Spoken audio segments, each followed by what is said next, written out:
नमस्कार। जैसा कि आप जानते हैं कि हमारे हिमाचल प्रदेश में पंचायती राज चुनावों का बिगुल बज चुका है। हर तरफ वादे हैं, हर तरफ चर्चाएँ हैं।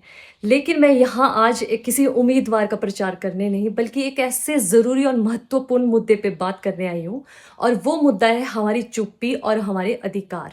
क्योंकि ये सिर्फ़ एक चेहरा चुनने के लिए नहीं है, ये हम पे आने वाले 5 सालों के लिए हमारे गाँव का पूरा किस्मत और नक्शा बदलने का ये हमारे पास एक मौका है। क्या आपको लगता है कि गाँव की समस्या ऐसे ही ठीक हो जाएँगी? जो टूटे-फूटे रास्ते हैं, कई ऐसी समस्या है, क्या वो ऐसे ही ठीक हो जाएँगी? गाँव में कुछ ऐसे लोग होते हैं जो सिर्फ़ तमाशा देखते हैं, गाँव के लिए कुछ नहीं करते। साफ शब्दों में कहूँ तो जो गाँव की बर्बादी भी चुपचाप देखते हैं और कोई स्टैंड नहीं ले सकते, वो तो सिर्फ़ धरती पर बोझ ही हैं। सबसे बड़ी बात, गाँव के युवाओं को जागरूक होना होगा। पढ़े लिखे युवा भी अगर ये बोलेंगे कि राजनीति है, हमें इससे क्या मतलब, तब फिर गाँव की तस्वीर तो बदलने से रही। क्योंकि गाँव का भविष्य इन युवाओं पे ही टिका हुआ है। अगर ये अपनी शिक्षा और समझ का इस्तेमाल करके गाँव के विकास के लिए नहीं कर सकते, तो फिर क्या करेंगे ये?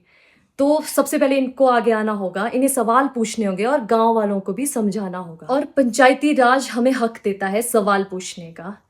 पिछले 5 सालों से जो कुर्सी पे बैठा है, उनके पास जाइए और उनसे सवाल कीजिए, उनसे पूछिए कि जो गाँव के विकास के लिए पैसा आया था, वो आपने कहाँ लगाया?